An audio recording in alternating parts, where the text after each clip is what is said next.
நம்ம Ashwin sweets and snacks export பண்றதுக்கு 7373041434 மற்றும் www.ashwinsweets.com கான்டாக்ட் பண்ணுங்க.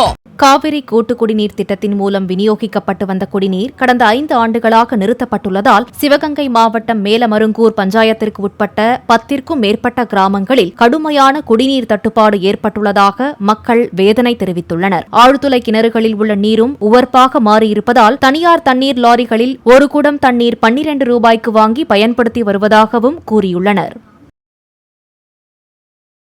நம்ம Ashwin sweets and snacks export பண்றதுக்கு 7373041434 மற்றும் www.ashwinsweets.com கான்டாக்ட் பண்ணுங்க. பிளே ஸ்டோர் மற்றும் ஆப் ஸ்டோரில் இருந்து பாலிமர் செயலியை QR கோடு மூலம் பதிவிறக்கம் செய்யுங்கள். செய்திகளை உடனுக்குடன் பெறுங்கள்.